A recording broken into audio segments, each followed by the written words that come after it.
Pakistan cricket board نے اعلان کیا ہے کہ پاکستان سپر لیگ PSL کی فرنچائز ٹیموں اور دیگر اثاثوں کی ویلیویشن کا عمل مکمل ہو گیا ہے۔ چنانچہ اگلے 10 برسوں کے لیے نئی فیس کے ساتھ فرنچائز معاہدوں کی تجدید کی پیشکش تمام PSL فرنچائزرز کو بھیج دی گئی ہے۔ ٹیموں سے کہا گیا ہے کہ وہ مقررہ ڈیڈ لائن کے اندر PSL مینجمنٹ کو اپنے فیصلے سے آگاہ کریں۔ فرنچائز کے 10 سالہ معاہدوں کی شفافیت کو یقینی بنانے کے لیے PCB نے فرنچائز کے نمائندوں اور چارٹرڈ فرم EY مینا کے مابین مشترکہ اور انفرادی طور پر ملاقاتوں کا بھی انتظام کیا ہے۔ ان ملاقاتوں میں فرنچائزرز مالکان کو موقع دیا جائے گا کہ وہ ویلیویشن کے طریقہ کار کا جائزہ لیں اور اس حوالے سے جو بھی سوالات ہیں وہ کریں۔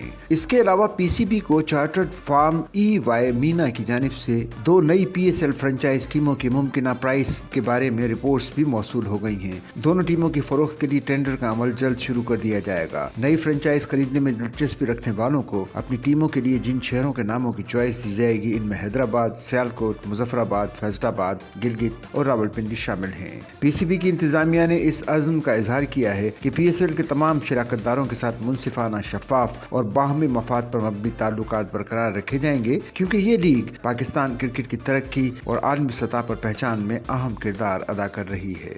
سچل نیوز نیٹ ورک کی ویڈیوز میں خوش آمدید۔ ناظرین، ویڈیو سے متعلق اپنی قیمتی رائے کا اظہار کمنٹ باکس میں ضرور کریں اور چینل کو سبسکرائب کریں۔